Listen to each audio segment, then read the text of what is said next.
another glorious day, my tea sippers, and you know what time it is. I hope you have all of your crumpets together because it's time to dish tea. And you're dishing tea, darlings, with Big Meat. Can't wait. It's time to dish tea with Big Meat. It's time to dish tea with Big Meat. It's time to dish tea with Big Meat. It's time to dish tea with Big Meat. Darling.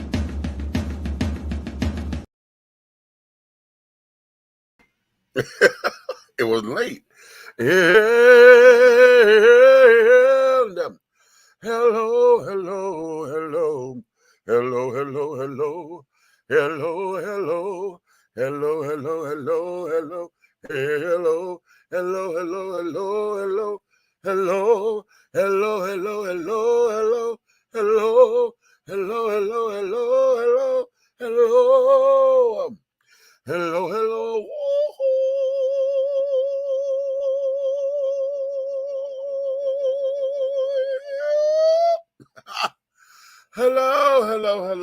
Wait a minute. I sound a little winded.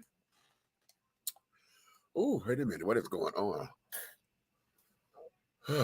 Ooh, okay. That's better. Ooh, that's what it is. Ooh, Bananka blast, baby. Bananka blast. Do I look a little fuzzy to y'all? There we go. Okay. There we go. Thank you. Hello, everybody. Hello to all of my tea sippers, my crumpet dunkers, my tea brewers, my pot stirrers, and my tea leaf readers, honey. What's your tea? Darling, it's another glorious day, honey. I know you have all of your crumpets together because you know why. You know what time it is, honey. It's time to dish tea, and you are dishing tea, darlings, with Big Meats. What's up, honey? Listen, today is one of those days, child. I stayed rested in the bed for most of the day. Was trying to get up and out a little bit, but that just was not in the cards, okay? I had a little praise and worship moment earlier. My mom hit me, and all of that. So I had a little moment earlier today, and I was putting up a post for my coworker, and the song "Be Grateful" was in my spirit, honey. Just in my spirit. I should have titled today's song "Be Grateful." Today's show "Be Grateful," but it says, "Darling, I'm just not feeling this shit today." That's the title of today's show. Darling, I am just not feeling this shit today.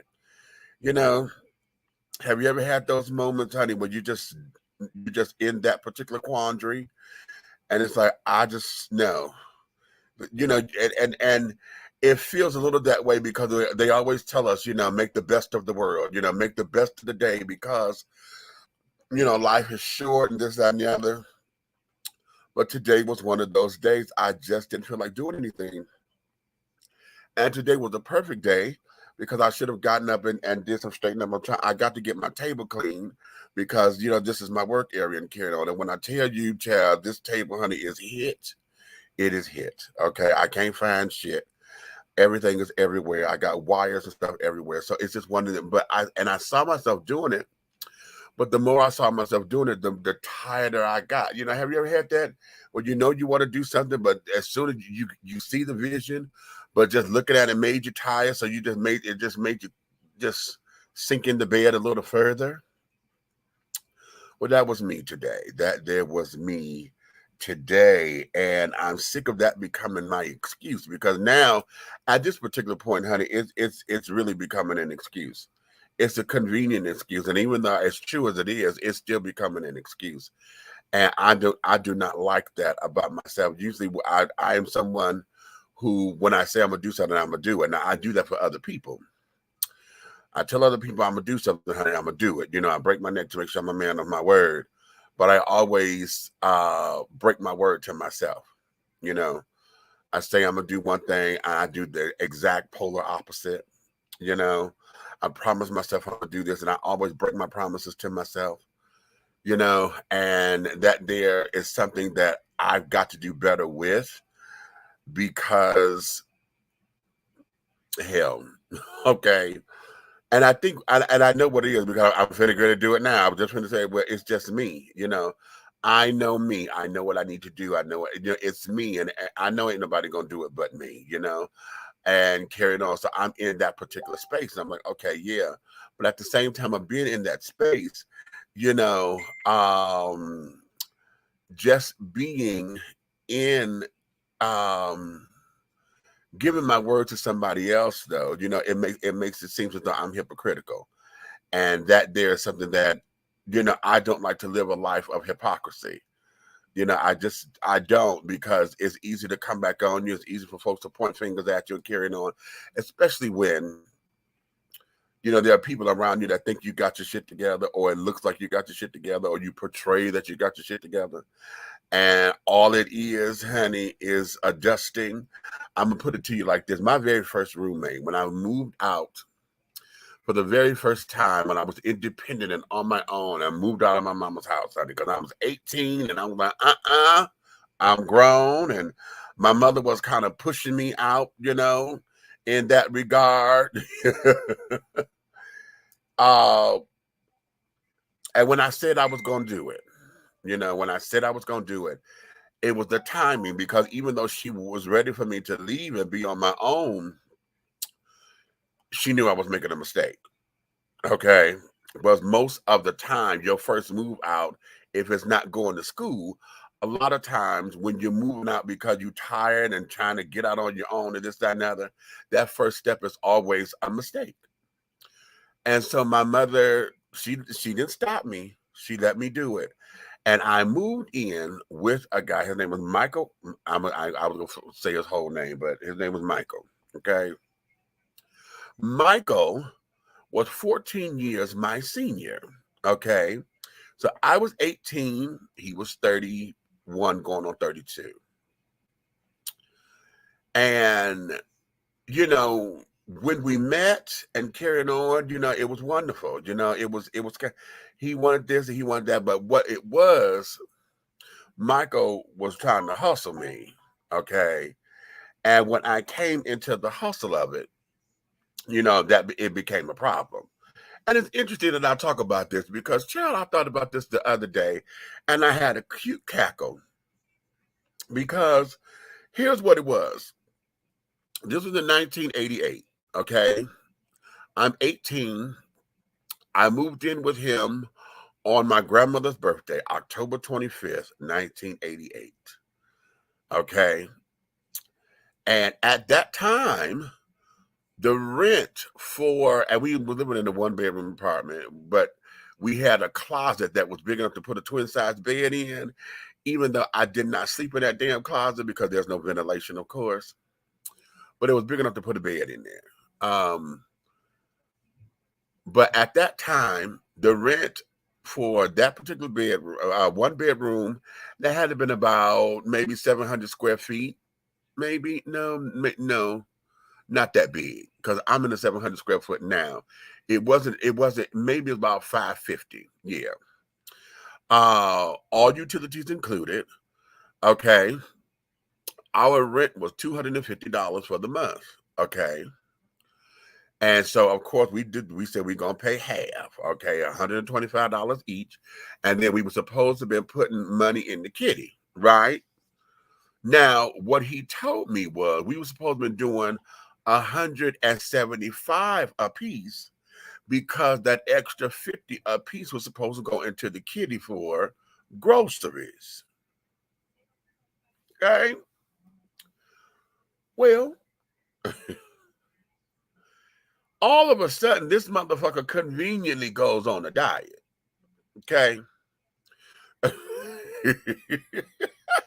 So while he's on this diet, this motherfucker goes and buys Weight Watchers, margarine and shit, you know, specific stuff that was only for him to eat, right? Because I wasn't eating that shit at the time and carrying on, you know. And I said, this makes no sense, you know, but okay, I rolled with it or whatever. So every time I went grocery shopping, I'm stocking up the refrigerator, right? So I'm putting in maybe like $50 to $75 worth of groceries a week. Okay. But you claim you on a diet, but every time we turned around, every time I went grocery shopping, your ass was eating like a motherfucker because you ate when I was at work. See? So I'm coming home, the milk is gone, the this is gone, the that is gone, and carrying on. And that's no biggie because I come, you know, I'm one of the ones who believe, honey, the refrigerator is community property. Okay? Unless I'm buying something very specific because I'm going to cook something, don't fuck with this because I'm going to use that for my meal or whatever. The refrigerator is community property. Okay? So if you're going to buy those specialty items, honey, not that you got to put your name on it, but you let somebody know. But what you're not going to do is every time you put something in that motherfucking refrigerator, you're going to say, oh, that's mine, that's mine. That's not how that works up in here, right? So I didn't have a problem with that. But what I did have a problem with was that you claimed you on a diet. So every time you went to the store, you only buying your little dietary shit. But you're eating up my shit, okay? All of the shits. You eating it, claiming you on this damn diet. And then you invite your little friends over, so you eating and the friends eating the shit. But I'm the one that's doing all the grocery shopping. Right. Okay. And it was then that I was like, and here was the biggest promise that I constantly break. I told myself when I moved out, because I moved in October 25th, 1988. Honey, December 26th, right after our Christmas party was when I moved out. I already had my shit packed. I was like, baby, you got a car? And said, yeah. I said, here, take this down to your car for me. I want you to take this around to my mama's house. Okay. So I packed up two people's cars, honey, and took my shit back around to my mama's house. And that's how I moved out. Okay. And when I moved out, mama was like, I knew it because I was waiting on you to come back because this wasn't the right move. Okay. But it gave me a taste, you know, what it was to be independent for a minute and carrying on and dealing with folks. And at that time, I said, I was never going to have any more roommates. Well, I'm 52 now. And I have had more roommates and house guests and carrying on than the law would allow. Okay. But I get that from my mom because we always have been the family that we can't see nobody out in the cold. You know what I'm saying? And if I know you ain't carrying on, you don't fall on hard times because everybody fall on hard times. Okay, the richest of the rich fall on hard times. We don't know it because they got enough money to where they know what their finances are. So they may not have a hardship financially or whatever, but they know what hard times are, where they got to buckle down and, you know, change the way how they do shit. You know what I'm saying? Everybody has to experience something.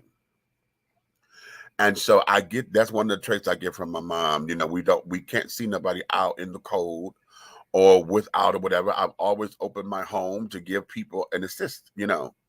And this, that, and the other, to give the assist and things of that nature. But what happens is when you start to show me that you're not doing anything for yourself, that's when we have to start having hard conversations.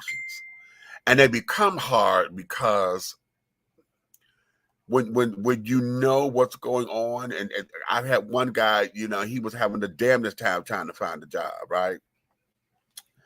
And he would try to get to the interview process, but would never sit the interview, right? And every time we turned around, it was always something. And what pissed me off about that was, here I was in financial, I wouldn't say ruined, but I wasn't ruined because that was right about the time I had my surgeries and stuff and lost my job and this and that, you know. And I'm sitting up here like, how in the hell am I going to pay this damn rent? And I'm telling him, okay, baby, I need you to be ready to hit it, because if they come put my shit out, honey, I can't be responsible for the both of us trying to find a place, you know. And what upset me was that a lot of his friends, instead of them sending him money to pay a bill or something, they would send him plane tickets and shit so that they can take him to go party some motherfucking where. Now, I can't tell nobody how to spend their damn money, but I'm like, how do you do that? How do you do that? You know? And it became a whole, it became a whole shit on my face kind of thing. Cause I'm like, I know you told them what your situation is. And they just said, fuck me. And basically, long as they was fucking with you and partying with you and having sex with you or whatever, that's all they wanted out of it. So that's what they paid for. Okay. They didn't give a damn. Okay. About the living situations. So it's always, you know, those kinds of things that end up, you know, ruffling my feathers and carrying on. You know what I'm saying? So, yeah, but why did I start this tangent of roommates and carrying on? I forgot where I was going with all of this, but nonetheless, you know, that there is that. But today is just one of those days, child, where we're going to do a hodgepodge of things today. We may end up having a short show, honey, because as y'all know, Nikki is down for a minute. You know, she's trying to get her life together and carrying on with some personal things, so she may not be in. In fact, I'm not expecting her to come in. Red and carrying on. He's dipping and running and carrying on, preparing. I'm sure they got tomorrow is what, second Sunday? Is tomorrow second or third Sunday? It is the 13th. Yeah, it's second Sunday. So yeah, they have service tomorrow. So I'm sure he's running around trying to get that together.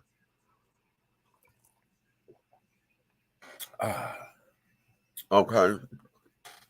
So we're going to have a good time up in here today, right? And yeah, that happens to me sometimes, okay?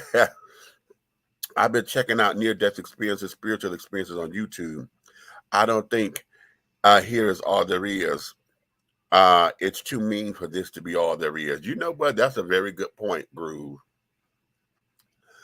You know, I don't believe that this is all there is either. You know what I'm saying? I do believe that whatever the afterlife is, or whatever that next expression of living becomes, I don't know.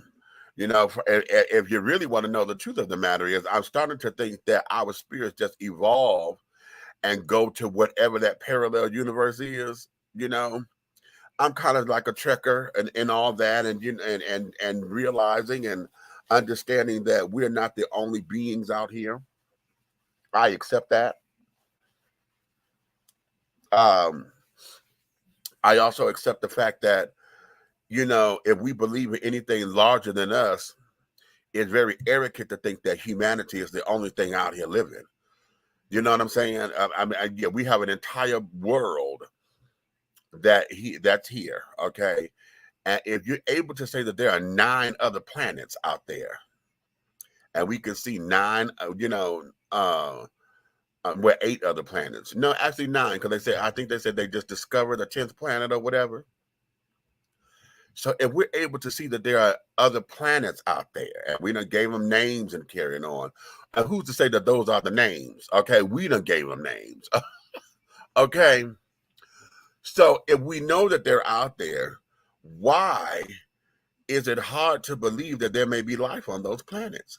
You try to tell me, oh, the air is this and the air is that, and can't nobody live on Venus, or can't nobody live on Pluto, or whichever one is the closer to the sun, because it's too. We don't know that, do we? We're not there. We haven't been there. In order to explore, in order to know the life or whatever, right? We don't know. We don't know. We give a guesstimation based on our calculations and et cetera, et cetera. But I truly believe that when we leave this world, that because the spirit never dies. I really believe that spirit never dies. Okay, which is why you always see somebody that remind you of somebody, or you always get a feeling of something of, for those of you who lost loved ones that cannot, you can always, when they're around you, you can feel them, you can almost touch them. You know, you see them because they'll pop up. Sometimes you think it's a mirage or something, and you be walking down the street and somebody will remind you, or they look like somebody. I know that happens with me. Whenever I was doing some dirt, honey, I would always see my grandmother. Somebody walking down the street that would remind me of my mother's mother, right? I'm like, oh, Sarah Francis. Okay, that's her. Okay, trying to tell me I'm doing something I ain't got no business, right? And in those regards, I think that's what happens, and we end up just evolving and moving on into whatever the next expression is, because I think in this life, the only one that we know, we do have a lot of mean spiritedness here, and in trying to understand and to be able to have a balance between spirit and human, okay? Because there's a dual existence here, right? But we have to find the happy medium, because when we don't find the happy medium, we're out of balance. Because, they say, don't be so heavily bound that you're no earthly good. For all of my Christians out there, honey, that's saved, saved and baptized, and filled with the Holy Ghost, with the evidence of speaking in tongues. No, wait a minute, you're saved, sanctified, and filled with the Holy Ghost. Okay, fire baptized and filled with the Holy Ghost, with the evidence of speaking in tongues. Okay, so we get into those things, and they tell you, don't be so heavily bound to where you're no earthly good. And then on the flip side of it, they would tell you, honey, you can't be so much in your flesh to where you ignore your spirit. Okay. And that is where, so we have to find that balance, in order to coexist. And most of us are horrible at it. Most of us are horrible at it. As a matter of fact, I was on a live very briefly this morning because we were having connection problems. What's my baby's name on Ruthless? Oliver. That's it. He plays the character Oliver on Ruthless, for those of y'all who are into Ruthless. But his real name is Stevie Braggs Jr. Okay, very beautiful, beautiful man, honey, and heterosexual as he want to be, honey. I'm gonna let him be that way, child, because I ain't gonna, disrespect the man. But oh my God, if there was ever a way, honey, I could sit down there and wheel that man to say yes, to want to be a playmate of mine, honey. That'd be absolutely fantastic. Okay, but that's just lust talking. But he posed a question this morning that was absolutely mind stretching and very engaging. And that question that he posed this morning was, it was karma versus destiny. Is karma real, or are all of our steps destined? Okay. And one of my responses to him was, it's just like how people say luck and blessed. Oh, I'm so lucky. I'm lucky. I'm lucky. And spiritual tell you, no, and luck ain't got nothing to do with her. This is a blessing from God. I'm blessed. In that whole regard, I was telling him, in the natural sense, we understand karma. Okay. The natural carnal man understands karma. But the spiritual self understands destiny, and understand that, for those of us who believe in it, and let our spiritual selves rest, rule, and abide, that it's our spiritual self that say, okay, no, my steps are ordered by God, and I know that God has a plan for me, and this is in God's will, and blah, blah, blah, blah, blah. Okay. And so, but they coexist. They coexist at the same time. And most of the time we set up that fight. We are fighting the fight of trying to make one of them right and the other wrong, when they're both right. Okay, when they're both right. Okay. Okay. And okay, here you go. No, karma is just one of your life destinies, period. Okay, okay, karma is just one of your life destinies. Well, here's the thing. See, karma, like I said, karma is that's the carnal self that says that happens. But in the spirit, we say you reap what you sow. See, karma is in the natural self what we say spiritually when we say you reap what you sow. Okay, it's the same thing. It's the exact same thing. Okay, it's just that there's dual existence here. Okay, so instead of, the fight becomes trying to make one right and the other wrong when they're both right. Okay, when they're both right. Okay, so exactly. Okay, right. Tomatoes, right. Okay. And it's all the same. Okay. But here's where it's different, because tomatoes are a fruit, they're not a vegetable. Okay. Okay. Hey, Charles, how are you, darling? Okay. When Greg passed, I had the TV on Beaver, left the room, came back, and Cold Case was on. I didn't touch the TV. Wow. Okay. Okay. Now that's something. Okay. Then I challenge you to peel a potato. A tomato. All right. I can, honey, very carefully, but I can. But the reason why tomatoes are a fruit and not a vegetable, because tomatoes have seeds, darling. Every fruit has seeds. That's why the whole big thing about marijuana. Everybody say marijuana is not a plant; it's a fruit, because it produces its own seeds.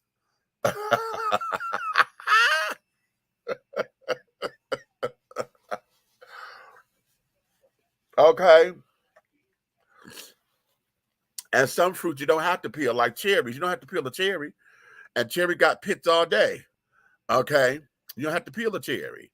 Okay, or a raspberry. Okay, that doesn't require peeling. And all of that. Blueberries. Okay. Now here's something that's funny. Now blueberries are considered to be a fruit, but that's a plant, because blueberries don't have seeds. Okay. The hell. We all fruits, because we all got seeds in the sack. And there you have it. See? And there you have it.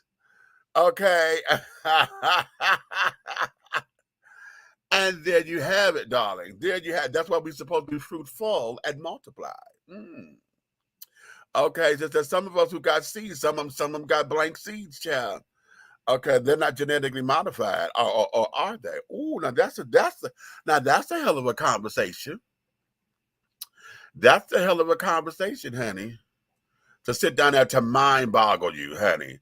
Since we're talking about genetically modified foods ain't good for you and carrying on, at which they are not, because they change the properties. Genetically enhanced food, the properties have changed, and we're still trying to figure out what it does to a body over time, So what about those who are those of us who are, I won't say barren, but those who shoot blanks, guys who are, low sperm counts and things, and they shooting blanks, honey. Those women, honey, who are not able, their eggs don't fertilize, or they don't produce enough eggs. Okay, are they genetically modified? Because that's natural. That's something within their genetic makeup that it doesn't happen for them, which is a great big concern. That's a great big concern, particularly when we have made humanity and put so much stress on being fruitful and multiplying, and we have made everybody's worth, their masculinity or their femininity, we have based the world has based those definitions on how they produce children, if they could produce children or not, and all of those things. How effective are they as parents, and this, that, and the other, and then their faith in God, I mean, but hell, wasn't that the story of Abraham and Sarah? Sarah was barren and couldn't have children at one point. Okay, she couldn't do it. Okay, until it was time, right? And so, yeah. So what is that? You know, that's a real philosophical question for you. That's real good. Ooh, that's good. That's a real philosophical question for you that would spark up all kinds of debate, baby. Okay, all kinds of debate. Yeah. Yes, honey. My friend said up here, he bought one of those whirlpools, you know, those little $300 whirlpools that you can blow up and put out at home. And he got it because he was like, you know what, I'm gonna see what this is. And honey, I done got jealous because the damn thing lights up and things and this, that, that. He just sent me a picture of him, a video of him in his whirlpool right now. And I'm like, oh, you know I can't stand you. Because over here, um, um, I don't have the room for it. You know, I live in an apartment complex and I'm in an apartment. I think he's in a townhome or something. He got patios and decks and things and he could do all that. I can't do it. Because I was like, damn, I would have bought one. I should have bought it anyway, just kept it in the box, you know, for when I move and get my home and all that. Okay. Yes, indeed. Yes, indeed. Yes, indeed. But yeah, that there is part of what we are going through. Oh, wait a minute. I just had, oh, that didn't feel right. Okay.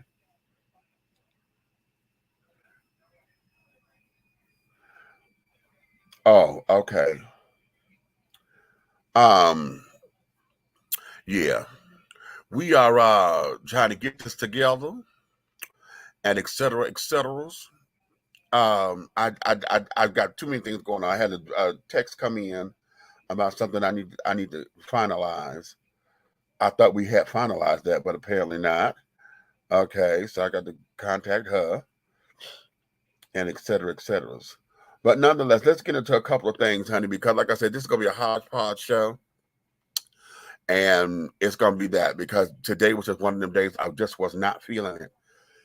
So trying to make sense of the day. Trying to make sense of the day. We're gonna go to the cards, you know, the discussion cards and carrying on.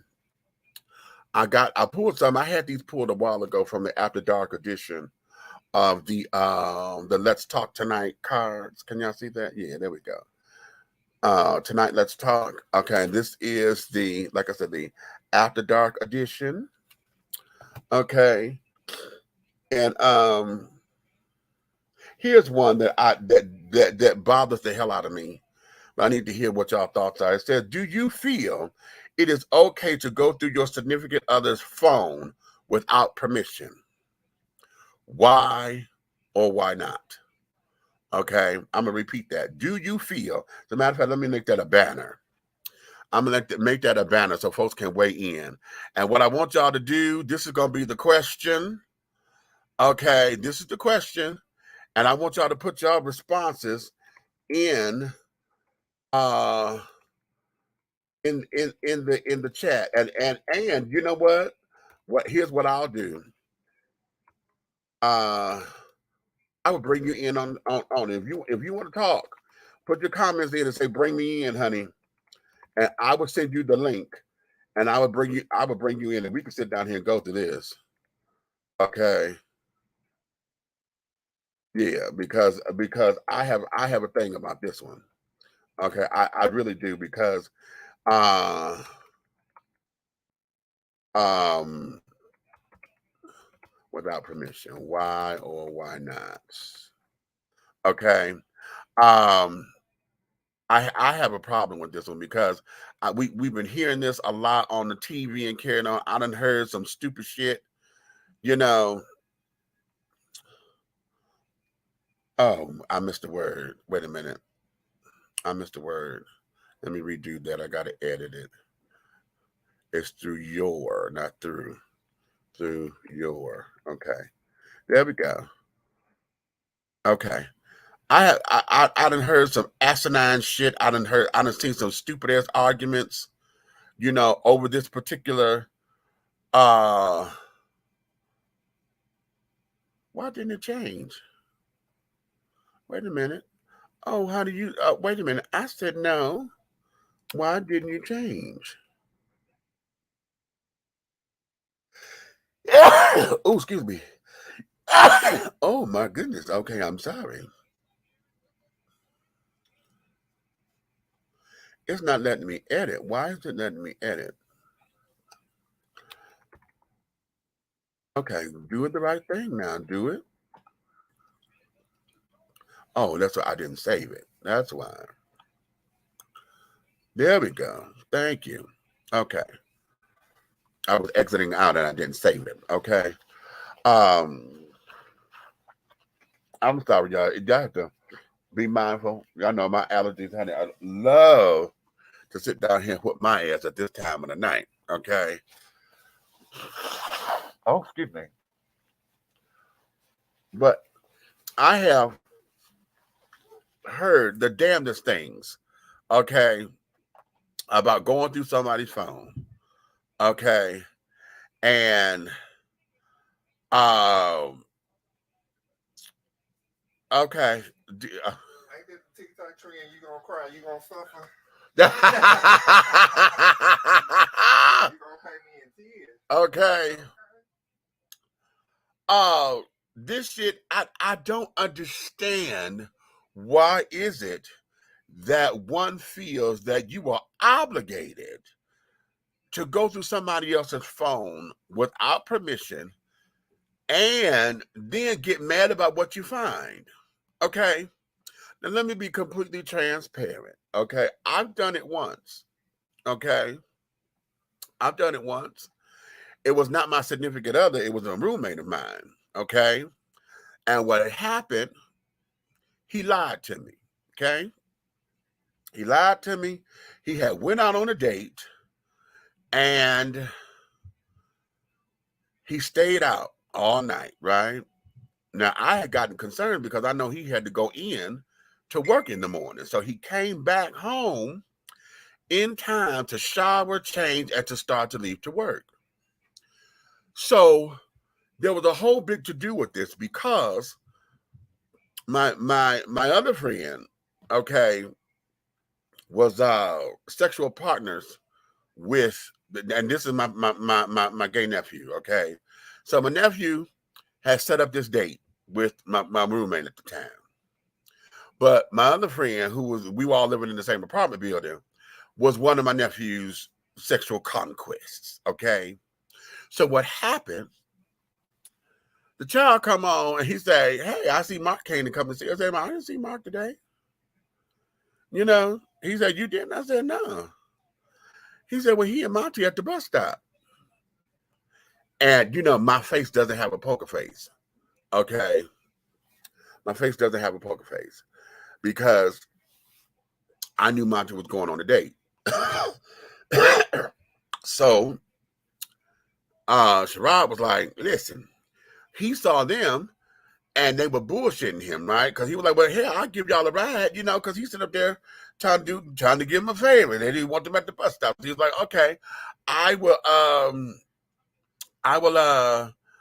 take y'all down where you're going. Oh, no, it's okay, because I'm going to the park and he going to his sisters, and so Sherrod was like, well, I'll take y'all down that part or whatever. They declined. So when Sherrod came and told me that he saw them at the bus stop, my face was like, oh shit, okay. So Sherrod, being Sherrod at that time, because the child had grown up since then, Sherrod, I thought he went upstairs, tried to say, no, Sherrod left my apartment, honey, went back outside. He got jumped in his car and he went to go follow the bus. And when he followed the bus, he saw that one child did not get off at the bus stop to go to the park or whatever they said they were doing. And he saw that the bus had went down to the fairgrounds. And so he knew what was going on, okay? So it became a whole big to-do, right? A whole big to-do. Now, my nephew was like, I'm not in no relationship with you. It's my dick. I can do what I want to do with it. You don't own me and this, that, and the other. And I had to correct him. I said, you can do what you want to do, but why would you do that so close to home? I said, see, you think this just sex. And no, bitch, you done came in between friends. You have just come in between friends. Why? Because you was hot in the ass, or no, better yet, he was hot in the ass and wanted to have you, knowing that you and Sherrod was already twirling, you know?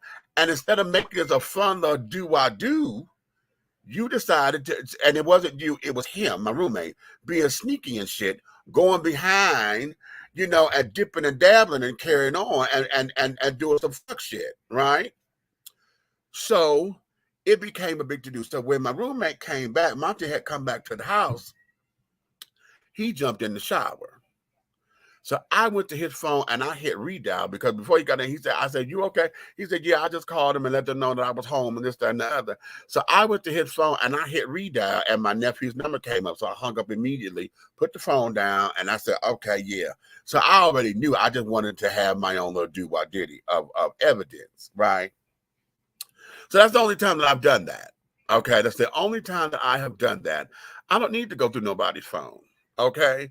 Now, yeah, am I nosy? Hell yeah, I'm nosy. In fact, shit, I may have patented the term nosy in some regards. Okay.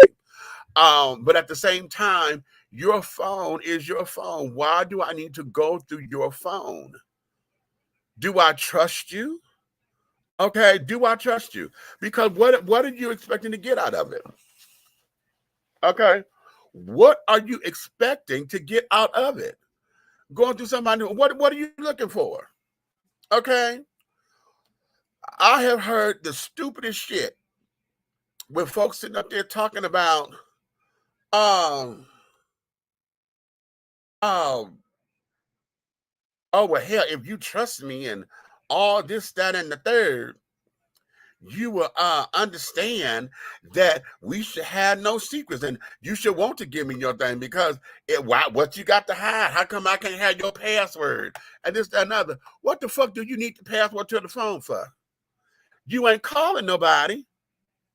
Why do you need to? And if so, what is it about my password that you need? Okay. If my phone is ringing, if I want you to answer, I'll tell you, grab my phone, answer it for me. If I want you to answer it. Okay. Or if I say I'm looking for a call and y'all know I'm all over the house or whatever, I'm in the kitchen, I'm expecting a phone call, let me know, you know, because I may not hear it ring. But most of us have said that your phone ringing. Okay. Now the nosiness in us, if you want to say, well, who are you talking to? Okay. And that's that insecure shit. You know, especially if it's somebody that you're liking.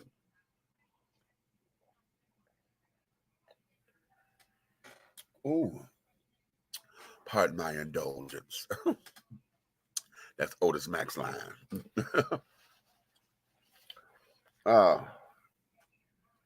So, what do you think? Huh? What y'all think? Leah, what you say? You say, hell no. Where's the trust in that relationship if it gets to that point? Exactly. And Dan, okay, so let's go beyond trust. That's the first thing that we talk about. Trust. Okay, you don't trust me. Okay, but let's just say, just the sheer out know, what the fuck did you expect to find? What is it that you're looking for? Why are you that obsessed? And let me go here. Here's something else I'm transparent with because, yes, I'm one of them ones, you know, I'm that girl. Okay.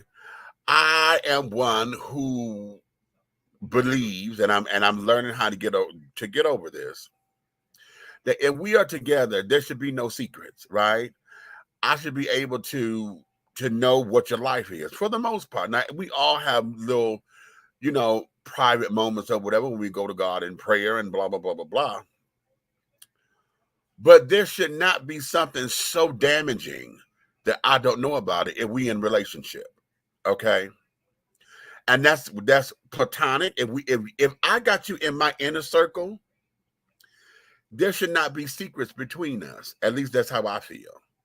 Okay. Now I'm gonna let you have your life. Okay. And yes, we set up boundaries and be like, okay, listen, give me a minute. Cause like my road dog and I had to learn how to deal with him. He's an only child. And so somebody like me who is very gregarious and very outspoken and very, I'm a people person, this, that, and other. He's self-contained. He's that one who is self-contained, honey, and doesn't, he's very private. So he don't know about having people in his business because he's been an only child. He's never had to have brothers. He's never had to have fighting about, you in my clothes and all that kind of bullshit. He's never had that. Okay. So it's always been his world, right? So somebody like me coming about and be like, okay, what you doing? And he don't feel like talking. And then I'm like, well, wait a minute. I thought we were friends. And that's shit. What you getting an attitude about that for? I had to learn he'll tell me whatever the fuck he ready. Okay. And if he don't tell me, I have to be the one okay with it. Okay. And carrying on. But see, here's the other thing. Here's where folks get mad at me. They get mad at me because, like, if I sit down and meditate on something and I get stuff spiritually and carrying on or intuitively and whatever, and I say, oh, okay, yeah, I felt that in my spirit. I told y'all that before. The children hate when I say that. They hate it because they think I'm lying, number one. Number two, I'm like, no, what you thinking that you keep a secret from me or whatever, but hell, if it drops in my spirit that that's what it is, okay, it'll confirm itself. And when you tell me or don't tell me, then all of a sudden your patterns and stuff start to add up to it. Okay, that's what that is. And it's like, okay. Sometimes I get shit and will be in the ballpark.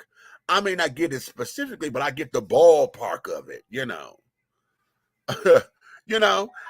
and folks can't stand that shit. Folks can't stand when I do that. And so I've had to learn how to just be quiet with them. But my mother told me that. My mother told me that. She said, honey, just nod and said, mm-hmm. Okay. And then you just give all that back to God and be like, okay, Lord, yeah, you told me. Thank you. Because it becomes that particular kind of thing. So yeah, but I don't have no. And I'm not expecting you to go through mine. I'm not expecting you to go through mine because if you go through mine, honey, you're gonna see a lot of porn. Now I'm gonna tell you now, I got all kinds of porn on my phone. In the video clips that carried out of hell, you may see me. Okay, so you want to be nosy? Okay, but what are you trying to accomplish with that? What is that supposed to prove? Okay, because it's more than just trust. You want me to prove my love to you. Why? Okay. Why? And why is it that it's always on something? Why is it that every time you're insecure, your insecurity is always about me doing something wrong or on the brink of something? Huh? Why is that? Interesting. Okay, DC, is this you talking about something? Bring me in. Check your inbox because I've sent you the link. Okay. Wait a minute. Let me go to my page. I want to hopefully. So I don't know why this thing don't show up. I think I know why, because he probably has not accepted StreamYard on his Facebook. Just say yes, and that's probably why it's coming up. Facebook user. Whenever y'all are on here, and y'all are on the Facebook, and you want to interact with me and carry on, there's going to be a thing in there that says StreamYard activated or give StreamYard permission. You're going to have to hit that. Okay. Otherwise, you're going to end up being just a Facebook user on my end, and all of those particular shenanigans. Okay. So now, okay, I'm trying not to go up in here because, okay, it's 11 comments, but it's only showing me a few of them. Oh, come on. See, what I don't like about Facebook is that I had to go up in here and do it in real time because we're live. So when I try to go look at the comments or whatever, it will have me do the comments as they come down, right? comments or whatever. And okay, so let me turn this volume down so y'all don't hear me doubling and things. And so now I got to go up in here to see who's doing what. Okay. To make sure I'm sending out the right things. Okay. To make sure I'm sending out the right things. Okay, now you may not be on that page. Now, how about that? Okay. Now I got to figure out what page you are. So be that as it may, darlings. But nonetheless, that's what we're dealing with, honey. So let me go to the next question because y'all got quiet on this. I hope if I stepped on your toes, let me know, honey. Okay. Yeah, you know what? Those of you who feel you're supposed to, those of you who feel that it's your duty to do it, let me hear from you. Let me hear from you. If you feel that passionate about it, you have to be the one to go through your partner's phone book, your husband, your wife, your partner, your significant other. Okay, if you that bitch, okay, they say, yeah, I'm gonna go through it because goddamn it, I'm supposed to, because we don't share, we share. If you that person, let me hear you. Okay, let me hear you. Okay, because I want to hear this. I really want to see what all of this is and why you feel it necessary to go there. Okay, state your piece, baby. State your piece. Okay, that's gonna be because we always preach it to the choir. See what happens. A lot of the time we get the children that want to talk and this, that, and other, and that's cute. You know, you going through and all that. All right. And most of us feel the same. You know, a lot of us are in the same boat. You know, we'll say the same things and we'll say, you know, this, that, and third. But where are we? You know, where are we? Okay. Yeah, that is UDC. Okay. Okay. So you watch me on the Dish and Tea page. Lovely. Okay. So yeah. So what is that, honey? What you say? I'm still here, me. I'm waiting on the ones who will go through the phone too. Me too. I want to hear that. I want to hear it. I want to hear from you. Okay. Now where everybody else at? I got 6 people on here looking. I got folks breathing and carrying on. Come on, bring your comments in. Don't be scared. Don't be scared. Okay. So that's the first question. Okay. That we got there. Let's go to another one. Okay. And this is very interesting. If your partner, significant other, wife, husband, or whatever, spouse, if your significant other gets their dream job in a city far away from your family, are you willing to relocate? Let me do that one more time. If your significant other gets their dream job in a city far away from your family, are you willing to relocate? Huh? Yeah, that's okay. So we're gonna move on. Okay, let's come out of this question. We're gonna create another one. Okay. We're gonna create another banner. Okay. The question for this one is, if your significant other gets their dream job, okay, in a city far away from your family, are you willing to relocate? Huh?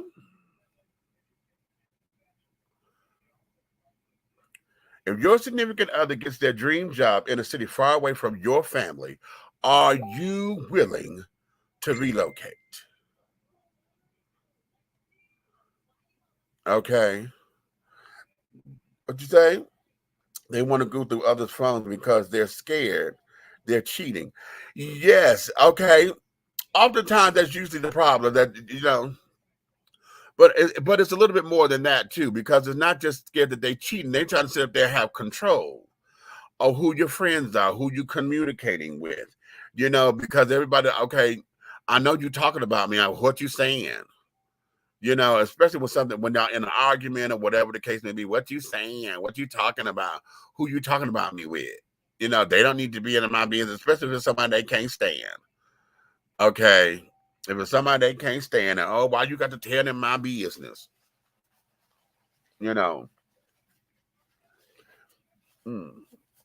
It becomes all of that. It becomes all of that. Groups that I ain't moving for no man.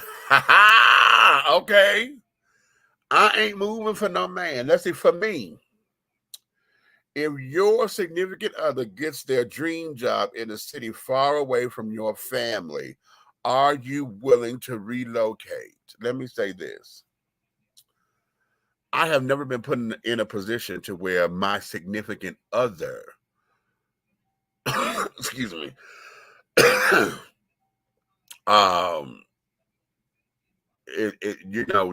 that we are a partnership and that I'm doing it to support his dreams and caring. I've never been put in that position. Now, have I moved? I moved away. Hell, I live here in Atlanta. My family's in Detroit. Okay, we are almost 700 miles away from each other. Okay. And when I lived in New York is about the same distance.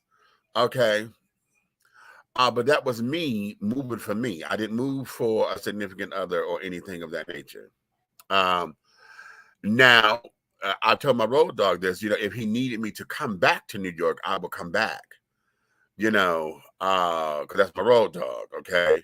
I told that to my best friend. My best friend knows that. My best friend, Yubi knows, honey, bitch, if she calls me and say, girl, I need you, and I know the difference in them tones, okay? And ain't no bullshit. She know I'm there, okay? And carrying on. But I have not been, no, when Yubi lived in Indianapolis, child, she sent for me to come down to she had a trailer home in Indianapolis. What? I forgot the name. It's right on the border of Indiana and Michigan, outside of Cassopolis. I can't think of the name of the town he was in. But he was there. And he sent for me to come down because number one, he wanted me to come and visit. Number two, he locked me in the damn. He locked me in the trailer. I could have burned up. Okay. I could have burned the damn hell up, but he locked me up so that I could finish writing my play. Okay, and I did. But but he needed me to come down and carry it on. That's how we ended up becoming roommates. When he had divorced his wife and carried on, he was like, no, I can't live in this place by myself. I need you here. And I came out and I moved in with him. So that's how, a lot of that come to be. So, but I've never had that in the reverse where I was smitten for someone or I was in relationship with someone and we were at that point to where it's like, okay, I'm going to follow you wherever you go kind of thing. I've never had that position. Would I do it now? I don't think I would now. I'm over 50. And at this particular stage of the game, if you're moving for a job and this is your dream job, I don't know. See, my dream job is, I still want to get into voiceovers and carrying on, which is why this exists and things. So I can, get my chops together and blah, blah, blah, blah, blah, get myself out there, a little bit more than what I'm doing.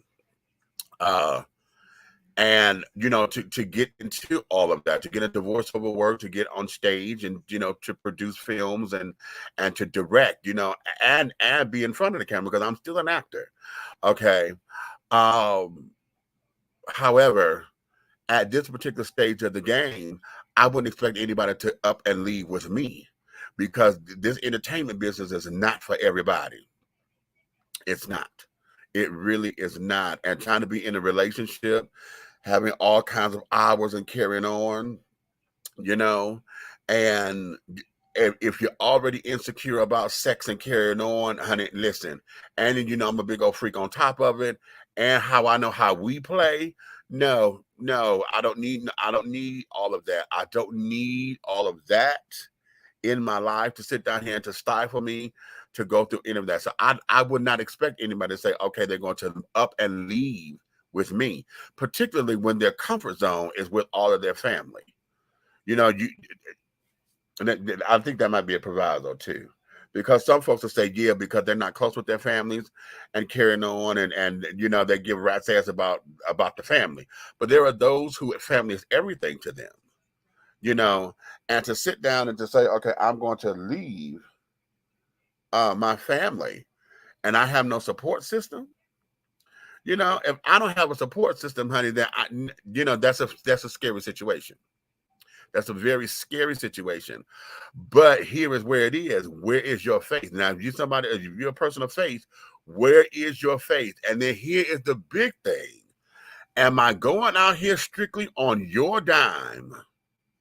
Because that's where the trust got to be. Because, see, I've always been told you don't go nowhere. You do not go anywhere, honey, without no mad money. Because at any given point, somebody can get mad and leave you somewhere. And you always got to make sure you can get home. Okay, you always got to make sure that you can get home. Okay? So with that being said, yeah, honey, I've never been put in that position. So I don't think that I would at this particular point in my life. I don't think that I would, And if the shoe was on the other foot, I wouldn't ask you to leave with me. I wouldn't ask you that. Now, if you told me you was coming, that's your decision. Okay, that's your decision. And then we have to make, now I am going to be that person to make sure that you get self-sustained and this, that, and the other. But see, here's the thing with that, and this has happened to me all the time. I would get folks and, like folks who stayed with me and this, that, and the other. Once you get on your fucking feet, then it's like, okay, fuck you. Arrivederci. Okay, thank you, say no more. And so now you're like, I'm like a stepchild in some regards. Hey, what's going on? And this, that, and the other. But then there are moments where I'm like, okay, I bless you on your way, honey. I was just a stepping stone that you needed to propel you forward. So, some people are in your reason for a season, a reason, or a lifetime, right? And sometimes the season just may be over. And those are some of the lessons that you got to falter through. You got to learn through, in order to make it happen, in order to make a difference, in order to see where you are in this. What lessons did you learn from it? Because some folks are there so you can learn a lesson. Now let me change that. Everybody is in your life so that you learn a lesson. How about that? Everybody who comes into your life, family, friend, business associate, okay, acquaintance, stranger, everybody who you encounter in your life is there for you to learn a lesson. Okay?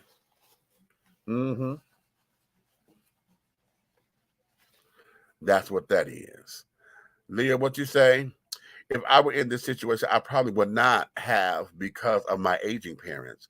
But if I wasn't, I would go as long as I was able to find a job in my current line of work. Dig that. See, that's the other thing. Because, see, now you're talking about jumping ship, having to go, and now your life gets uprooted, and now you got to go up here and fend for yourself and things of that nature while they're getting it together, because everything is new. So now, you're out of your comfort zone. Now you got to find a job, make sure you're able to sustain yourself. You don't know the layout of the land, so you don't know what the good areas or the bad areas are, the high price areas, and not, you don't know. Okay.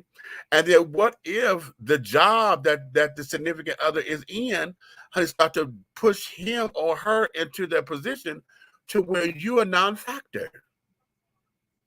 You know what I'm saying? Because there's some jobs, they'll tell you, okay, the people that you got in your life, you're going to have to leave them alone because we're going here in this direction. Depending on the industry that you're in. How about that? Okay. How about that? Mm-hmm. So yes. Yeah, what you think, children? What you think? DC, I thought you wanted to come on up in here. I told you, go check your inbox. I sent you the link. Okay. Praise the Lord. Praise the Lord.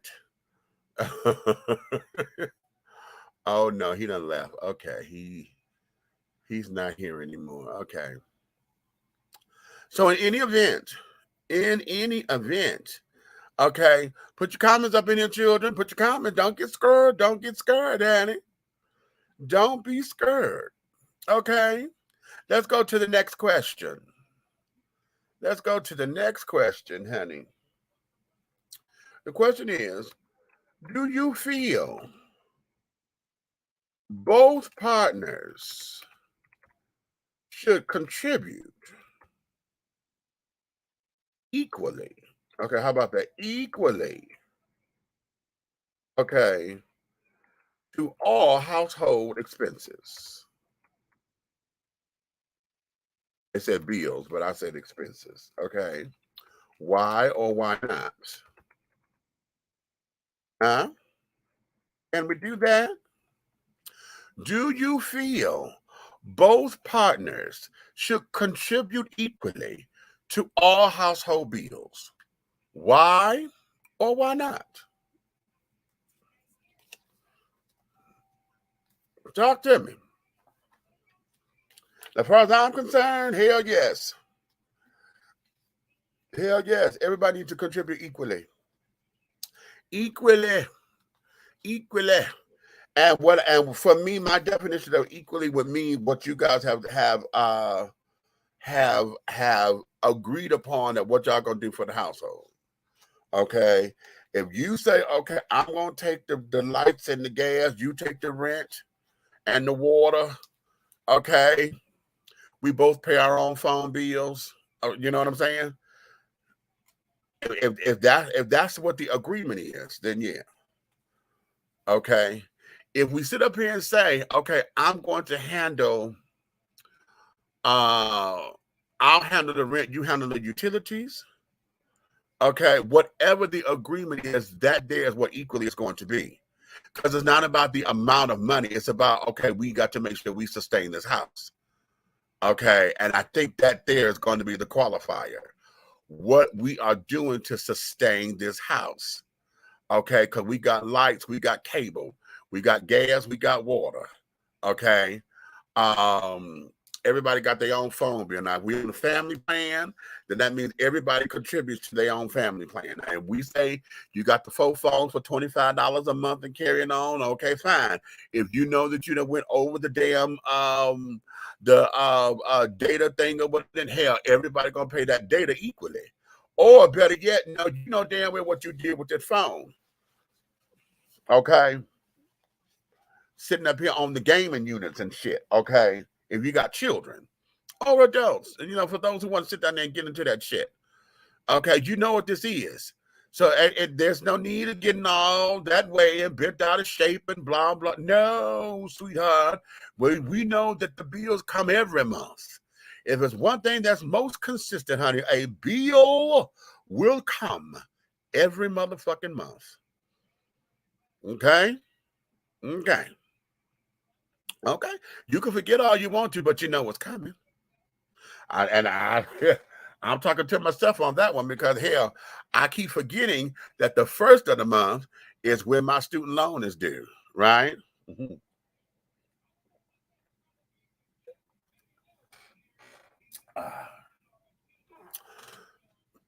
So what ends up happening, oh shit, I forgot. Okay. And so then I said, okay, I'm going to pay it. So I got to wait on the next check because the first check of the month is usually the rent check, right? It's the second check that you got to wait for to get everything together. So if you forgot on the second check because something popped up, came up, whatever the case may be, it got to roll over. So now they come sending you, you 30 days late, and thank God they don't report to the credit union until you're 60 days late, right? So now you're 30 days late on the first one. The first came back around, so now the new payment is due. Ugh.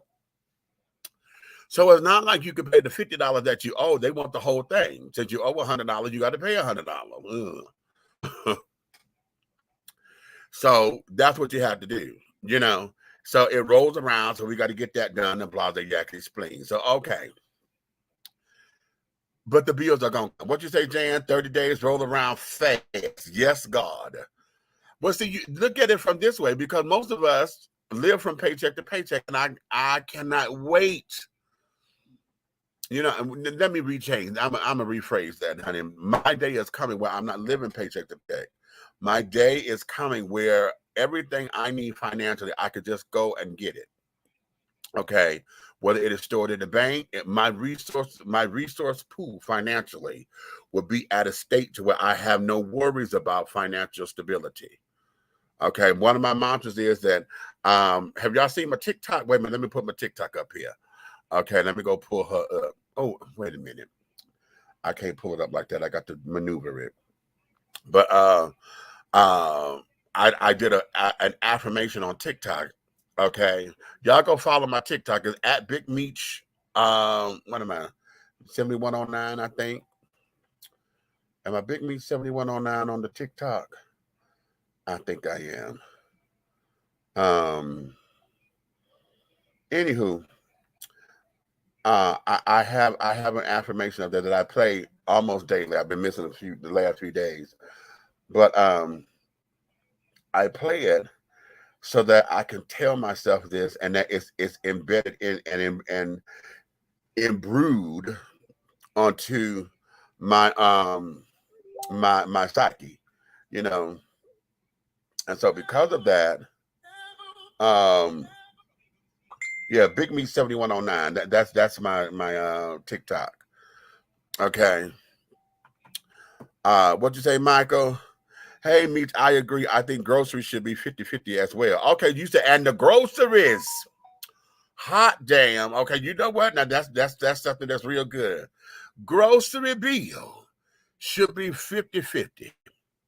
Now here's where this is, honey. Yeah, 50-50, but if you know that you's a hungry motherfucker, honey, you know to put more money in. Point blank, period. Okay? If you know that you are a walk-in trash dumpster, okay, or a walking Pac-Man, okay, to where you just gobble, okay, if you gobble like that, then you know that you need to put, maybe you need to put in 75-50, okay, and call it grace, okay. Now we're in a partnership, honey, so that means if this is going into the refrigerator, we're to make sure that this is going to sustain us, because we are doing this for the household. Okay, especially if there's children involved, or we have extra gas, and this is here to everybody who contributes to the house. If you can, and my household, no, honey, everybody who go in that motherfucking refrigerator, no, they better put something in there. Okay, that goes, and I shouldn't have to tell you that. I shouldn't have to tell you that. See, that's the part that gets me. I've had people that live with me, honey, that sit down here and look dumb and stupid because ain't no milk. Well, you knew it wasn't no motherfucking milk when you drunk the last swig of it, bitch. Now, why in the hell ain't you went to the grocery store? We ain't got no milk, and we ain't gonna have none, damn it. Shit, you knew that? You know? Oh, I'm having flashbacks, child. When we were running the House of Divinity, my best friend and I told y'all this before, we had a 2-bedroom basement apartment, honey. We had 8 other people in that apartment with us because it was part of our ministry, honey. We had started the House of Divinity. I'm a mother of a house, okay? And all of the people that lived with us, honey, they were what society would call the dregs of society. We had a lot of dope fiends, honey, you know, homeless children, hustlers, and carrying on. But we were showing them how to utilize their higher power, whatever they called their higher power. Okay. We had to deal with that. So a lot of them, they knew the hustles of the street. They knew where to go get the free food and carry it on. And like I told them, I don't have to tell you the damn refrigerator is empty when your big ass is up in here with me eating more than I do. How about that? So I shouldn't have to tell you to take your ass down there to go get a food basket or whatever, because you already know. And if I got to tell you there's something that you need to put something in this house, then we have a major problem with that then, don't we? I don't have to tell you shit. These damn dishes, honey, the dishes are dirty. Why?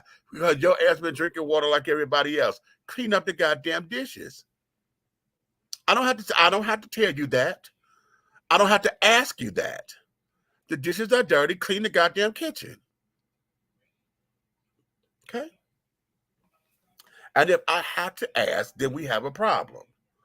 Okay? I told my family if they have a birthday or get in some ish in the middle of the month, they shit out of luck. Well, how about it?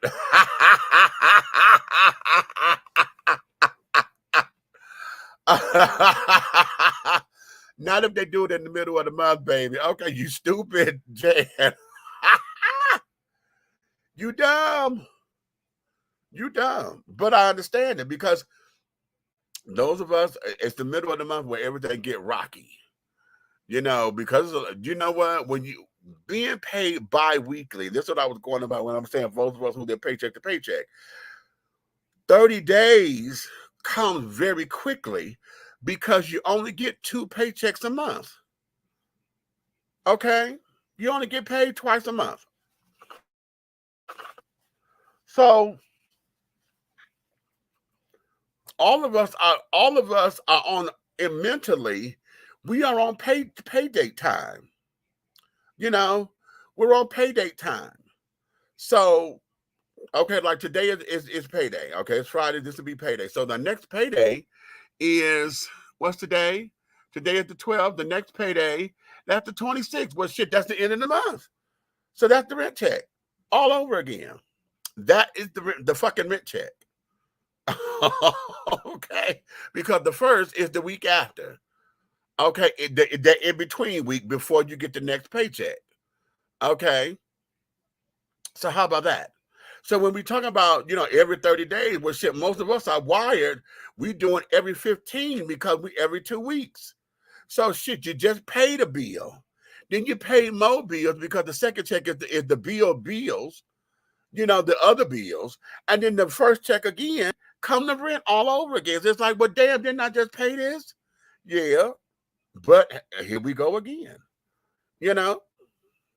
Yeah. Mm-hmm. Where we at? Me and my roomie have an unwritten agreement. Nobody touches each other's stuff. I learned my lesson when I got Jones soda and she got mad. Oh, okay. We each do our own dishes. Now, stupid Marlo years ago didn't, and I wanted to put her dishes, I wanted to put her dishes on her bed. My mother did that one time. Okay. Put the dish pan on my bed because I didn't do the dishes. So she's like, oh, you ain't going to sleep until they get done. Okay. How about that? Okay. When Mom and I got our reverse stripper club going, get our reverse stripper club going, I'm going to be good. I'm going to be butt naked and they going to pay me to put some clothes back on. And you so goddamn dumb. Not the reverse stripper club, honey. Okay. They going to throw it up there. Woo, girl, put that stocking back on. Cover it up, baby.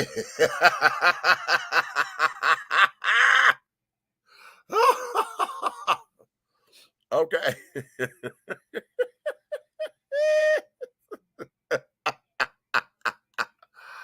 I can't. I can't. Whew, that's comedy right there. That is comedy. That is pure comedy.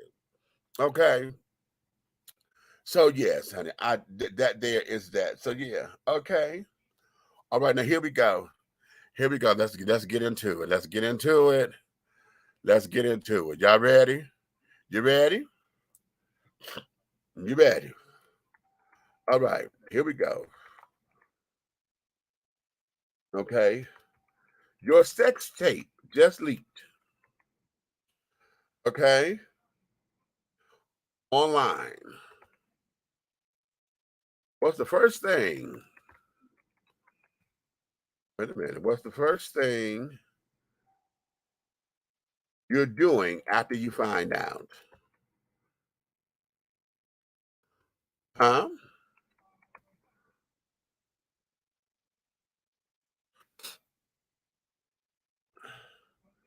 All right, your sex tape just leaked online. What's the first thing you're doing after you find out?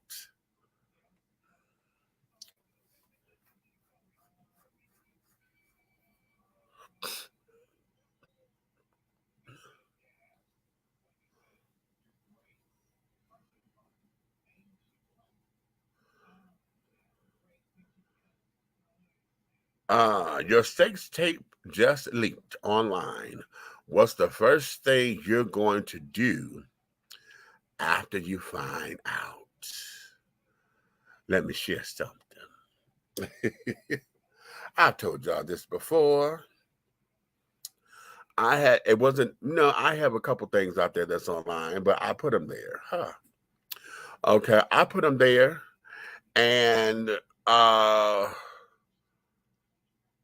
I had some very risque pictures of me and carrying on, and yeah, no, they're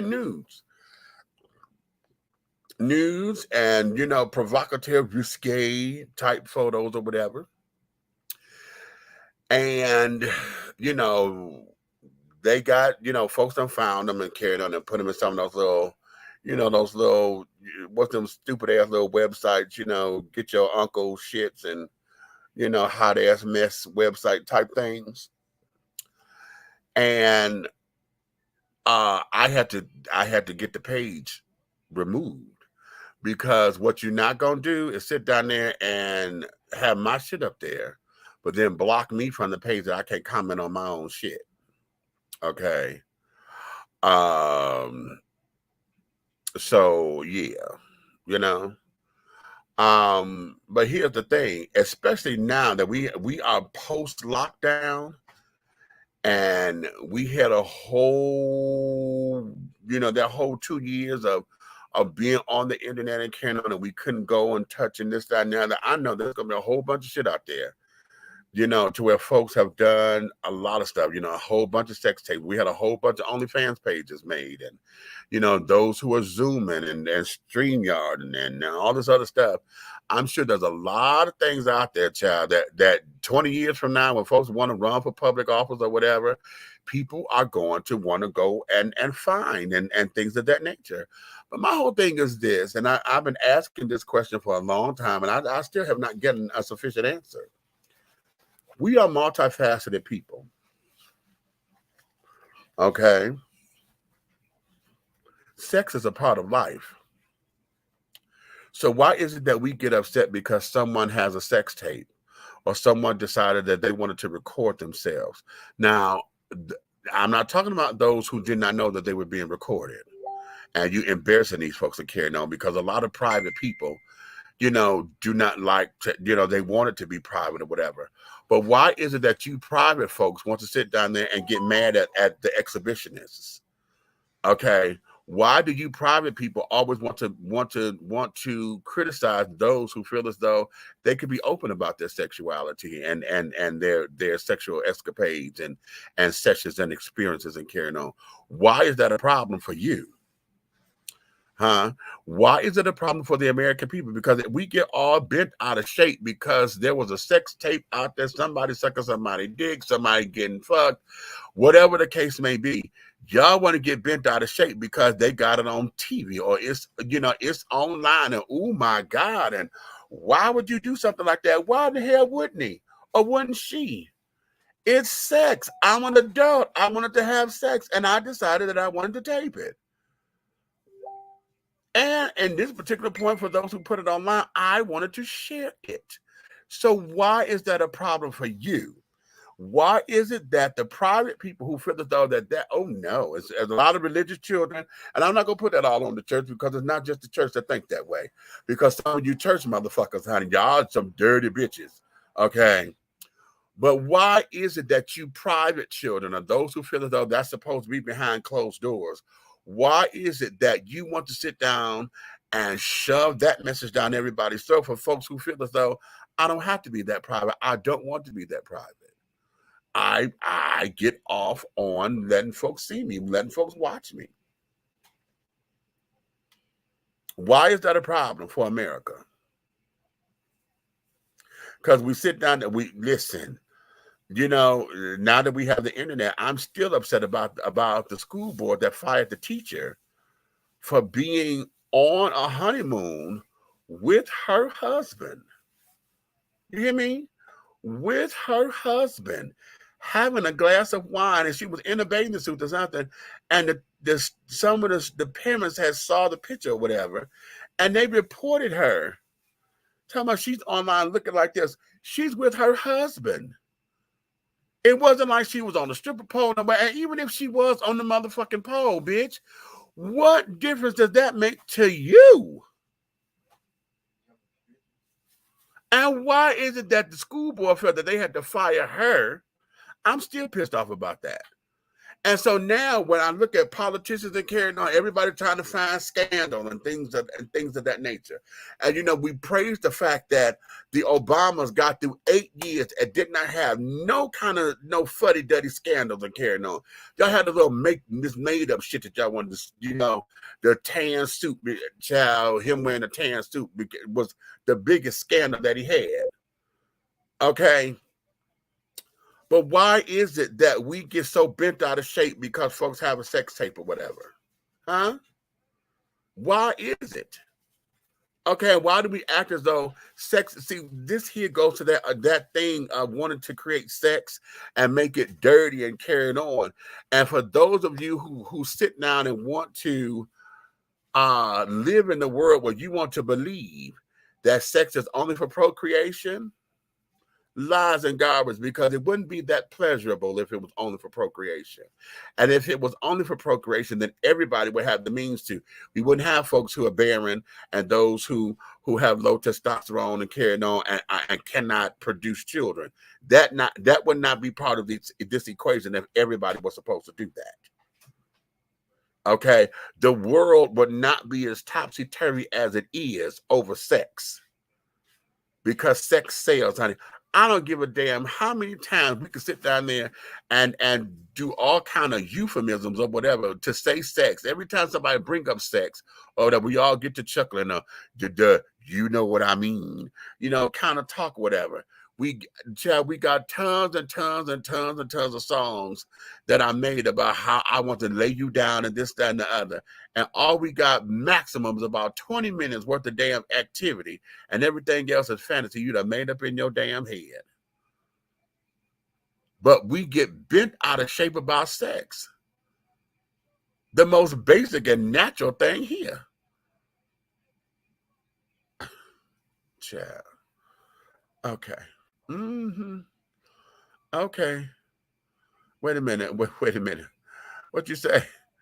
I'm peddling that motherfucker outside church because them deacons go be in it. You gonna sell that? Shut up, fool. You gonna sell? I'm sick of you. With the line of work I'm in, which requires a clearance, I have to report it right away. And that would be quite embarrassing, because there would be a crap ton of questions I have to sit through. You know what? And again, see, now you talking about clearances and carrying on, and see that's see, you military and carrying on, princess. So see, that's a whole nother thing. See, we are so busy trying to create this perfect society and this perfect world, and everybody's supposed to be above reproach or whatever, but yet you want to make laws and stuff to tell everybody what they can and cannot do. That makes no sense. And then when they do it in the privacy of their own homes, because I know I'm still torn with that, with Judge Clarence Thomas. Now that they've overturned Roe v. Wade, he said we ought to look at going into the Privacy Act. And y'all know that Privacy Act law, that was a Supreme Court ruling, is about gay sex, because that was the gay couple that had got arrested in their own home, honey. In their own home. Police came up in there and arrested them children because they were having sex. 2 men. And so that they took that all the way to the Supreme Court, and the Supreme Court ruled that was unconstitutional. And so we won. That was the right to privacy. Okay, but now you talking about wanting to overturn that and look at that, re-examine that? The fuck is you talking about? This is what I pay. I bought a home because your laws say fucking in public, honey, is indecent exposure. So where am I supposed to do it?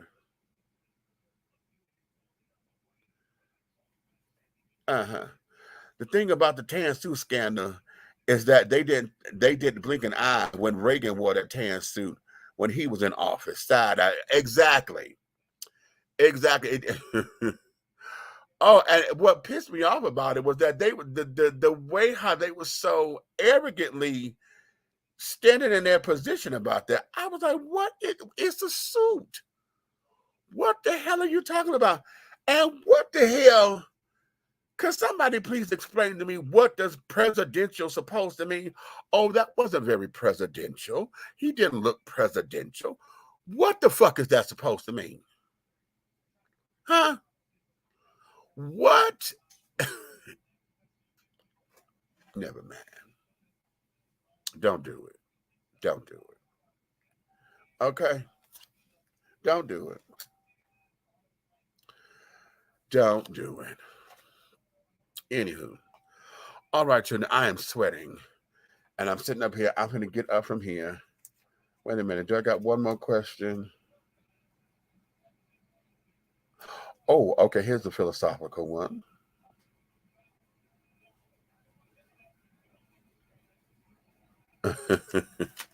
Okay, I got two. No, I'm going to leave that one alone. I done talked about the church enough. I done talked about the church enough, honey. But here's this. Should adults be allowed to buy alcohol for kids at parties in their own homes? Should adults be allowed to buy alcohol for kids at parties in their own homes? Let's talk about that. I'm hosting a party. It's in my house. I know that my kids, they are of age, but they can't drink. They're not of drinking age. But I decide that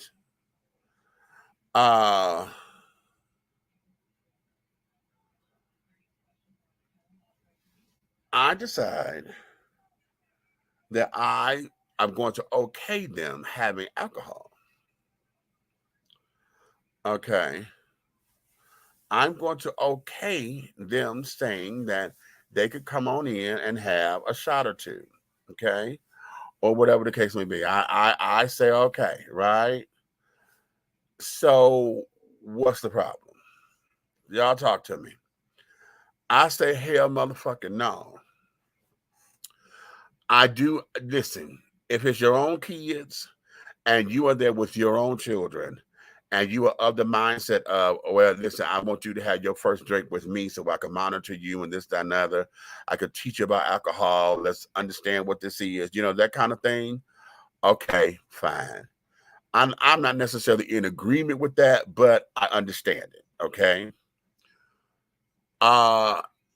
If I am that cool uncle, okay, my nephew or my niece trying to get the little doo-wop ditty on and things of that nature, I know they're responsible and thing, and I just want to be a little, cutesy.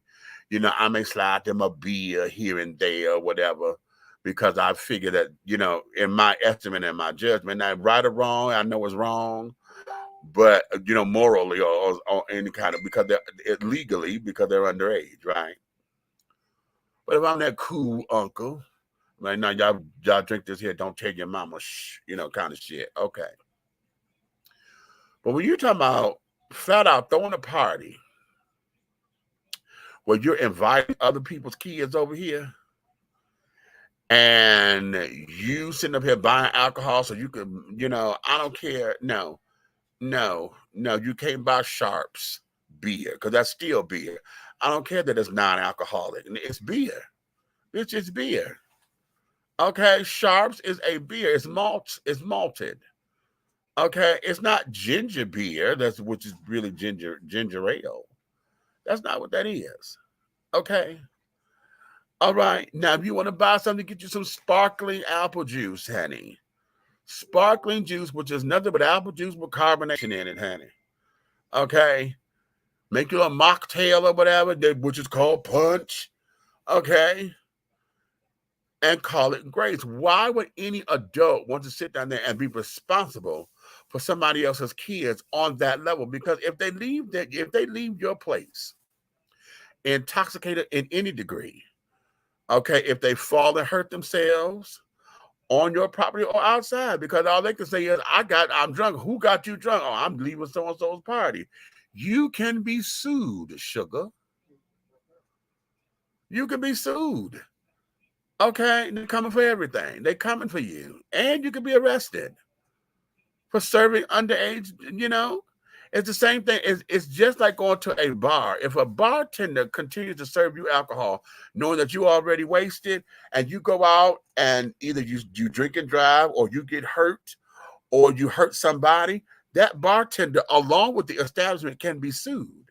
Because the establishment first, and then the bartender would be sued separately and independently. Okay, because of the liability. No, honey, why would you do that as a parent? Put on that kind of responsibility on you like that because you're trying to be cool. I don't understand that. I don't get it. I don't get it. I don't get it. I don't get it. If everyone in there is 21, then that means they can buy their own goddamn liquor then, can't they? Why would you as a parent be at a party that you're throwing for adults? Why would you party with your children? I'm not one of those parents that do that like that. Okay. I don't do that. I'm old school. My mother did not party with us in that capacity.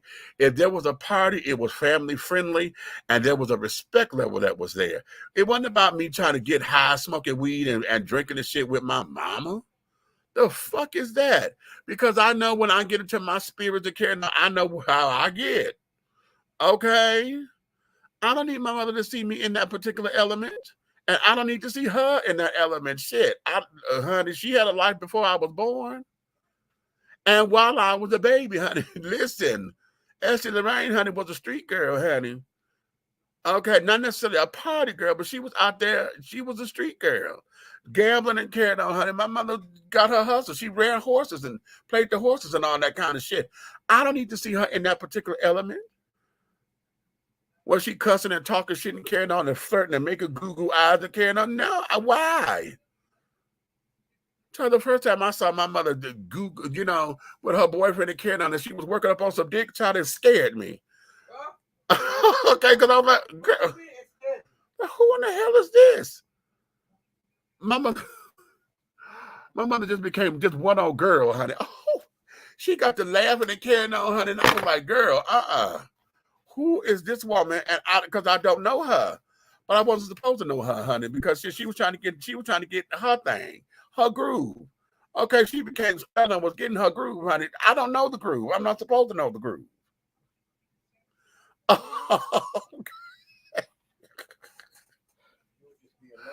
Okay, no, I wasn't being nosy. What the fuck is you talking about? I wasn't being nosy. No, I'm not meaning the bad way. No, I wasn't. No, I wasn't being nosy, honey. Mama and Edward was sitting on the couch.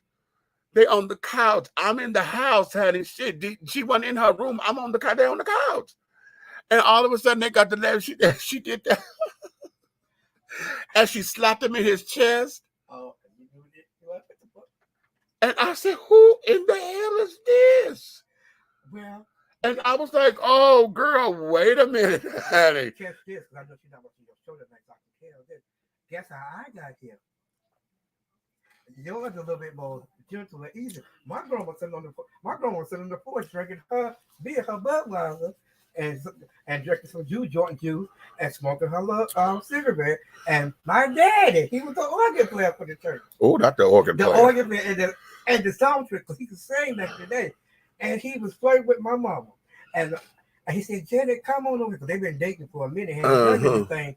He don't unzip his pants and pull the monster out, but Grandma sitting there. Grandma didn't catch that. And they call him stroke for a reason, because she got pregnant 9 times by him and lost each baby. But when it came to me, it was conceived. She was riding him on the front porch. She hiked that stroke, and she was riding stroke. I was like, oh, Jesus. You have to hear her tell that story. And I asked her one day, I said, because somebody just told me something the other day, something else that she did, she can do that with that. I said, Mama, what's your favorite hobby? She said, what you mean, Tronson? I said, Mama, what's your favorite hobby? What you mean, Tronson? Which one of my sisters you been talking to? And she did this. Don't start this dumb shit. What's your favorite hobby, Mother? I walk up and say something from my voice.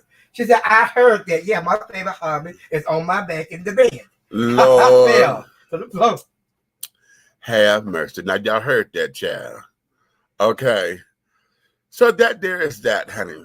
I do not agree with should adults buy, I got B. It's supposed to be buy. Damn it. Oh, be allowed to buy alcohol. Okay, I'm half reading this. Okay, that means it's time for me to cut this down short because I'm misreading and carrying on. But that's okay. So, honey, listen, today was one of those days I just want to do a hodgepodge to just come on up in here and just be light and can I just get, listen, the world is already heavy. I got tired of being heavy. Tired of being heavy, honey. Tired of being heavy. Okay, and things, and then, you know, when you just don't feel like doing shit, it's one of them days you just don't feel like doing shit. You know, and rather than not have the show at all, honey, I'm like, no, let's come on and let's do a free for all, honey. We're just gonna do a free for all, okay? Just a free for all, and call it grace, okay? Now, listen, honey, I need for y'all. I'm in the middle of watching the Miss Pat show. I just got through watching the first 2 episodes of the new season, and episode 2, child. Got my girls in, honey, Miss Sophia and Miss Funky Dineva, child. That episode is a holler and a half. Damn, It's campy as hell, but it makes a whole bunch of sense, okay? And it's a good thing. It's good TV and carrying on, honey. Go get a laugh and things of that nature. Go watch the Miss Pat show. Season 2 is up on BET Plus. And I really enjoyed the program. Even though some I know when the first season they were like, there's a whole bunch of cussing and carrying on. But y'all know that's how we do. Our homes, child, when you're dealing with street and ghetto folks cuss. Okay. We know households like this to where the hell it's shit. Don't act like it's brand new. What the fuck? See, look, people. And don't that shit just get on your nerve where everybody want to act like they just so fucking brand new with shit. And you know damn well you ain't. You know you ain't. What's the hang up, children? What the hell is the goddamn hang up? Okay. What is it? Okay. Is it because it's on television and y'all want to have TV to have a different, this kind of light and hue or whatever the case may be? Okay, why are we upset that television is reflecting the world that we live in? Okay, y'all mad because this guy cussing it. You're mad because everything got a gay character in it. Now, that's part of the world, honey. That's part of the world. Now we want to make sure that is adequate representation. Don't give me no caricature. Don't give me nothing that ain't real and carrying on. We want to make sure that the stories are genuine and told from a genuine place. Okay, that's all. That's all. Everybody who is walking and breathing on this side of creation, honey, needs to be represented somewhere so they can know that they are part of the world. So that they know that they are part of this world. Nobody wants to feel invisible to everything. You only come out in the dark. They say the freaks come out at night, honey, right? Because in the daytime, they come out in the daytime too, but they're cloaked in the daytime. They got their image on in the daytime, honey. They got their masks on in the daytime. And I'm not talking just because of COVID and monkeypox. Okay. You're wearing your mask because you're afraid to be yourself. And let me put this proviso on, because here's something I had to learn about me. One of the things about being yourself is this: you know when you're being your authentic self and when you're being the caricature of yourself. You know when you're doing something for attention and you know when you're doing something from the heart. Only you can answer that question, and only you know the difference. So when you feel as though, and when you know as though you being a complete ass and a complete fool or a complete buffoon, then change it and do something about it. Why would you let the masses sit up there and dictate to you how you should dictate and live and live your life? Let me read something. See, I thought I was going to end this, but I'm not. Okay, I'm gonna read this. And this is from my first book, Awakenings, Epiphanies Along a Spiritual Journey, which you can get on my website, by the way, honey, www.dishingtea.com. Okay. Yeah. Okay. Oh, I hate that I fucked this up. When I had did a reprint on the books, and I sent in the wrong manuscript, because the way how this typeset on here, I don't like how it's going, and it printed wrong for me. So everybody's like, well, child, you done spent the money. I said I did, and I didn't. When I thought I sent the wrong one. So I know the next time I do this, I'm gonna have to send him the right file. I call this passage the gay stepping Fletcher. Now we know it's step and fetch it, but you know, with gay children, honey, we had a different flair, so we called him Fletcher. Okay, but I call this the gay stepping Fletcher. In a world where acceptance and image is everything, the depths and lengths that one will go through to gain understanding and validation from a mainstream population still amazes me, okay? Many times it's blatantly obvious that the mainstream population does not seem to care one way or the other if one is an active part of the continuum or not. Yet, oftentimes, we will nearly kill ourselves for their approval. This statement holds true for the LGBT community in epidemic proportions, and it's nearly been deemed a travesty against humanity. The LGBT community oftentimes resorted to relying on their sensational stick, you know, the overt ostentatiousness, the colorful commentaries, the flamboyant flair, the quick quips, the joking gestures to provide mainstream society with the entertainment and fuel it needed to continue to ridicule and ostracize a community looking for love and a sense of belonging. These actions are no different from those taken by those who came before us. Mr. Bojangles, the Amos and Andes, the fat girl, fat guy in the smorgasbord line, and etc. The LGBT community has lost itself in the battle of integration and assimilation into mainstream culture. Realizing that the community is a subculture of a subculture, the LGBT community continues to lose grace points by succumbing to the pressure of needing to perform for the masses and going into their gay Stephen Fletcher routine. See, instead of being themselves, the LGBT community becomes caricatures of people they think they are and who they think the mainstream culture wants them to be. Mm-hmm. The lavish language and the frolicking finger snaps, in addition to the polished posture and the inviting, wait a minute, I can't have C, and the inviting innuendos have become a classic routine by which all our mainstream counterparts have insisted that we define ourselves by. The gay Stephen Fletcher is to always be ready at a drop of a dime to provide entertainment and shed enlightenment on who's gay and who's not to the masses. Okay, should we refuse to participate, chaos ensues and problems develop, or even worse, we are no longer accepted by our peers or by our mainstream counterparts.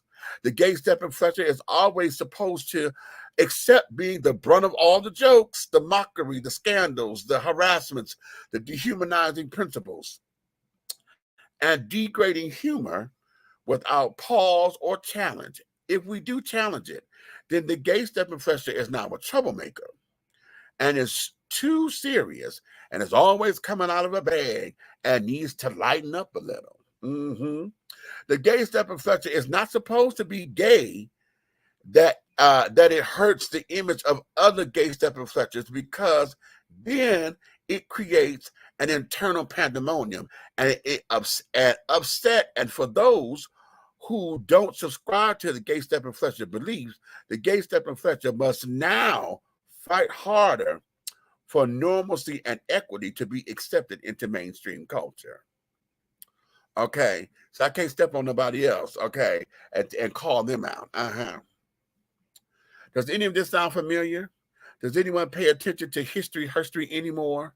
For those who feel like the LGBT community is not connected anyway to the civil rights struggle, this is exactly how Blacks felt about images of themselves on the silver screen and in publications. Wasn't this how white counterparts perceived them to be? Isn't this the part of the struggle for equality and the edification of a people, a race, and a culture? Now, here's the sad part. Many of us think that we believe that the gay stepping Fletcher is just a natural part of us. Many would contest that this offering and will stand on the belief that they are only being themselves and no one can tell them how to act or to behave. I know, because I was one of them. Okay? The gay stepping Fletcher only emerges when hetero attractionals are around. That's the thing right there. Okay. I put finger snap, okay. Gay stepping Fletcher is a bridge to the world of hetero attractional friendships and camaraderie. Okay. Gay stepping Fletcher is the litmus test for approval and courtship. Gay stepping Fletcher is the mask needed to shield the pain and the hurt one may experience if rejected and scorned. And like most images, the time has come for the gay stepping Fletcher to retire and rest. That image is no longer required to edify one's existence or to glorify the mainstream's distaste for a culture it doesn't understand. It's our birthright to stand tall and be who we are authentically, and not be the fabricated versions of who we thought we ought to be. Believe and understand this. If we are created in the image of the divine creator, then why would we allow anyone else to define whom we should be, what we should do, and how we should behave? Relax, children. It's completely okay to be yourself, but know that you don't have to put on the show. You do not have to show them pepper if salt is on the table. Okay? Always know, if it feels like you're jumping through hoops to make and keep a friend, you must ask yourself, is it really worth it? Thank you, Mr. Gay Stepping Fletcher, for attempting to open doors, but it's not worth me losing my dignity, integrity, and self-worth to walk around them or to walk through them. I'd rather do that on my own merit. That's from my book, Awakenings, Epiphanies Along a Spiritual Journey. Okay. Always got to put on the airs. Always got to do something. Okay. Always. That's what we got in the reality TV shows. You know, you always got the gay one, honey. That's got to be the quick one to snap and get the cute comebacks and all. Oh.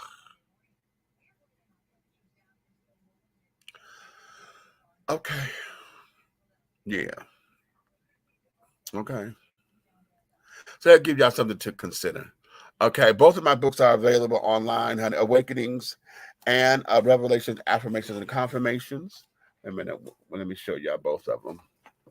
Okay.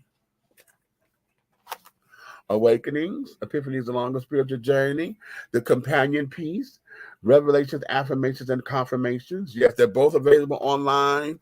They're $15 a piece, honey. But I think I'm gonna do a special because I haven't sold the book in a minute, honey. Y'all know y'all don't like to read everything. I guess I got to make an audio book or something, and or a miniature movie because y'all want the cliff notes. But yeah, okay, they're $15 a piece. You get them online. On my website, and you get them directly from me, so I autograph them for you. Both of them, even if both of them come to the same address, honey, I will autograph both books. Yes. Okay. So with that being said, honey, let me let you guys go. I'm gonna get up, honey, take this shirt off and relax because I've been sitting in this chair a little too long. Y'all see I'm scratching my face and telling me to shave, and I need to take a nap because I'm supposed to be going to the laundromat, honey. I want to go to the laundromat and get some of this damn laundry done. And I like to go to the 24-hour ones because in that time in the morning, like 3 or 4 o'clock in the morning, ain't nobody there, and I don't have to fight for the machines. So be that as it may. Listen, sugars, honey, thank you for your time and for joining us today. If you like us and love us the way that you do, honey, tell all of your family and your friends to come in, like, subscribe, share on all the platforms that you see us on: Facebook, YouTube, Instagram, okay, Twitter. Okay, like us on all of the programs, on all the platforms. But if you hate us or don't like what I'm saying, you think I'm too big, too fat, ain't got no teeth, or whatever you want to say, honey, and that's what caused you grief and malice or whatever, you could tell all of your motherfucking enemies, honey, to like, subscribe, and to share. Okay, tell your enemies to do it, and that's fine. You ain't got to tell your enemies then to do it, okay? Because I want you to understand one or two things, honey. Everything that we're doing over here, honey, at 3 the Hard Way, the Syndicate, honey, everything that we're doing in any way, shape, style, form, or fashion, honey, will move forward, honey. You may finish all of your crumpets, my darling, because the tea has been dished. And you've been dishing tea, darlings, with Big Meats, honey. Until the next time that we come in, let's see, in between time, honey, y'all catch my Big Meats moments, okay? Catch the Big Meats moments and things, honey. And then we will see you guys again next week, honey. And we will do all of that. So until then, should I sing y'all out? No, I don't feel it. See, I told y'all I just don't feel it, honey. So, see, y'all got a little one. So with that being said, honey, good night, good night, good night. We thank you. We love you, and we will see you guys the next time, okay? So, scene.